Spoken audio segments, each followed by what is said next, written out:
l'argent. Voilà, ça fait un petit moment que je vous en parle, mais ça y est, on va tester les fûts de 5 litres. J'ai commandé le kit avec le bec verseur et le CO2 et 3 fûts, donc on va bien voir ce que ça donne. Donc voilà le carton que j'ai reçu. D'habitude je commande chez Saveur Bière, là ils en avaient plus en stock, donc j'ai pris chez Brouland.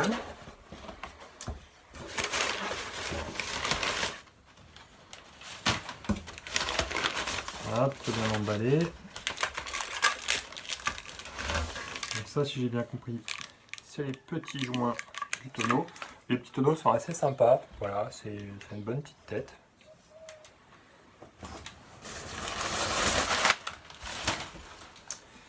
J'en ai 3. Ça tombe bien, j'ai 3 bières embouteillées, donc je pourrais faire une blanche, une rousse et une blonde. Voilà pour le 3. Je sais pas si ça s'emboîte. Il s'emboîte en plus, donc c'est parfait. Donc ça va dans la deuxième partie de la vidéo, mais de quoi le clipser. Aujourd'hui, on va plutôt déjà essayer de voir pour le remplir. Donc des cartouches de CO2 qu'on trouve un petit peu partout, ça c'est du standard en 16 grammes, donc rien de très spectaculaire. C'est fourni avec un mode d'emploi en français, donc c'est plutôt pas mal. Pour ceux qui n'ont jamais fait comme moi, même si je me suis déjà pas mal renseigné, voilà, le nettoyage, je sais que ça va être critique. Surtout ne pas trop resucrer, sinon vous allez avoir un ballon de rugby et un risque d'explosion. Donc ils insistent bien sur les 2 à 3 grammes de sucre par litre, pas plus, pour pas faire exploser, donc ça c'est hyper critique. Et de l'épeler un petit espace de 2 à 3 cm, voilà, il précise à peu près où il faut s'arrêter, donc c'est plutôt pas mal. Voilà, donc je vais resucrer directement dans le fût, je sais pas si c'est ce qui est recommandé ou pas, juste pour être sûr du volume que je vais mettre, je vais bien prendre le volume que j'ai ici, et je vais soutirer directement dans le seau de fermentation. Donc là théoriquement je vais être quasiment 19, donc je dois être quasiment à 14 quand j'aurai terminé de remplir le premier fût. Donc c'est fourni avec ce petit bouchon là qui est que temporaire, hein. Voilà. Et donc surtout maintenant il faut que je vienne nettoyer ce qu'il y a dedans, nettoyer ce bouchon là que je vais venir mettre par la suite. Donc ce que je vais faire c'est que je vais juste le remplir de Chemi-Pro, puisque j'ai mon seau avec chaud, venir fermer, alors pas clipser, je pense qu'une fois que c'est clipsé c'est bien galère à enlever. Et lui il prévoit de le mouiller, donc ça tombe bien, je vais juste le tremper dans le Chemi-Pro, comme ça il sera aussi bien désinfecté. Pas avoir de contamination, ce serait quand même con. Allez, c'est parti pour le nettoyage. Donc j'ai pris cette option un peu barbare, ça a surtout l'avantage de nettoyer ma canne de soutirage, comme ça quand je vais faire les bouteilles tout à l'heure, elle sera archi propre. Voilà, j'ai refermé avec le bouchon qu'ils ont fourni, qui est pas forcément hyper étanche d'ailleurs, c'est pas très grave, c'est pas l'objectif. Bon, j'ai désinfecté mon robinet tout à l'heure. Et voilà comment je comptais faire.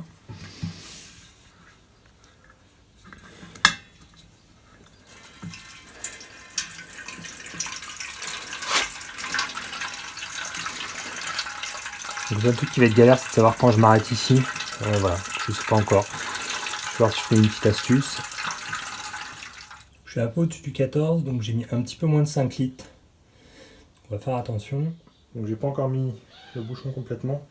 Je suis quand même posé dessus pour éviter toute forme de contamination. Ça sent super bon la fraise et le fumé, donc là je reconnais bien ma blanche, c'est assez sympa. Voilà, donc j'ai 4 litres et demi de bière dans ce mini fût. Donc je vais aller partir sur 11 grammes, ça fera un petit peu plus de 2 grammes par litre et je pense que je serai pas mal. Voilà, donc moi j'ai mis dans l'eau bouillante 20 centilitres d'eau et mes 11 grammes de sucre. Rappelez-vous que les 20 centilitres d'eau ça vient se rajouter à ça, donc rajouter toujours un tout petit poil de sucre. Aujourd'hui je suis assez frileux parce que c'est ma première fois, donc je vais éviter de faire un ballon de rugby avec ça. Hop.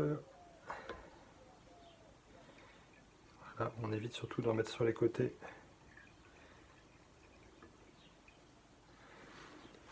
Voilà, je vais juste tremper mon bouchon dans le Chemi-Pro.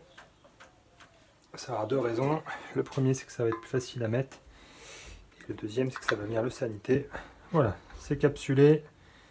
Ça peut partir au fermenteur. Je pense qu'on est bon. Ouais, c'est parti. Voilà, ça au fond du fermenteur. Et c'est parti pour 2 semaines de refermentation. Bon ça y est, c'est le jour J, on va essayer de percer ce fût. Ça va fermenter pendant 15 jours, plus 15 jours à 12 degrés. Et là, 24 heures à 4 degrés, donc depuis hier, au frigo. Bon d'ailleurs, il faudra faire gaffe, mais là, dans le frigo, ça prend pas mal de place. Moi, il a fallu que je retire une des plaques, sinon ça ne passait pas. Alors j'ai le petit kit qu'on va ouvrir, quelques cartouches de gaz, et j'ai prévu 2 verres, puisque je me doute que ça risque de mousser un peu plus que prévu. Bon, qu'est-ce qu'on a de beau dans ce kit? Hop.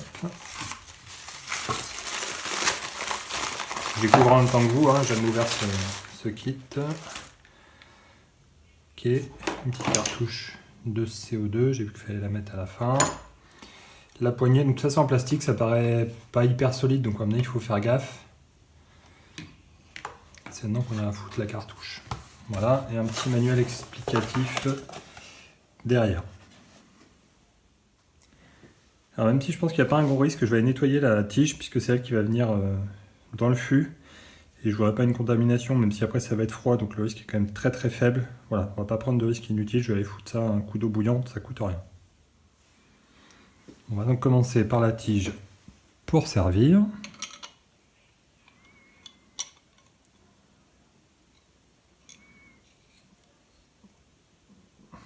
Voilà, ça paraît finir proprement. Ouais, donc la deuxième partie, ça a l'air de juste faire un truc. Voilà, j'ai clipsé. On verra l'utilisation, ça me paraît un peu cheap, s'il y a une fragilité, c'est à ce niveau-là. Voilà, on fera notre avis tout à l'heure. Et donc la fameuse tige.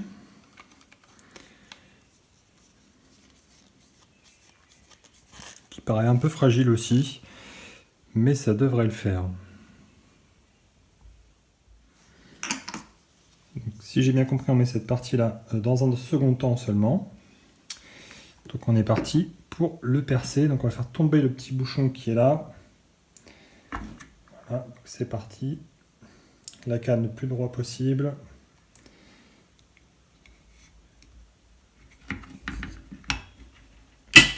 Voilà, c'est clipsé. On y met la cartouche de CO2. Alors on met à 0. Parce que je pense que quand je vais la percer, sinon ça va être tout bizarre.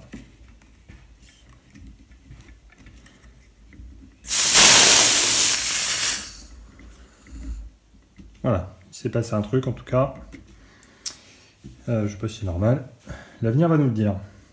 Donc voilà, on a un petit fût prêt à servir. Et donc là, on rigole pas. On va mettre un petit peu de débit pour commencer. Et ben c'est pas dégueulasse.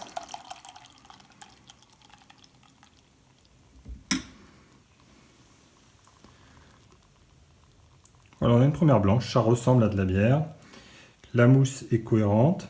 Alors sachant qu'en bouteille elle est vraiment bien, hein, donc j'aurais été surpris que ce soit pas top.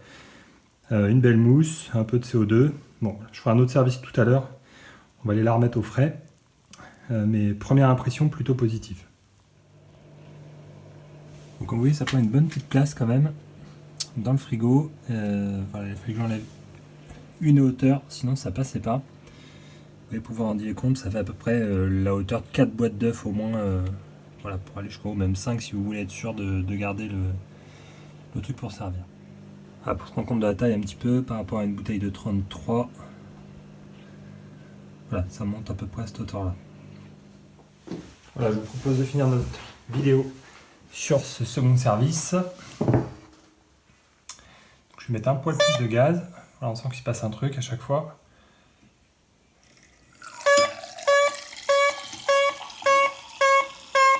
Ben voilà, ça sert facilement. La mousse est correcte. Elle vient bien d'en bas. C'est plutôt sympa. Bon, à terre, j'étais au goût. Je suis bien sur ma blanche, il n'y a pas de souci. Donc voilà, plutôt résultat positif de ce produit. Je pense que je vais charger encore un petit peu plus en CO2. Voilà, je pense que c'est une histoire de réglage, hein, ça se fait petit à petit, mais c'est plutôt pas mal en tout cas, bonne surprise. J'ai hâte de goûter mes autres bières en pression. Ça change un petit peu tout, il y a moins de dépôts. Vraiment sympa comme outil. Puis bon, quand on a du monde à la maison, là, on va pouvoir commencer à se déconfiner. Ça tombe à point nommé.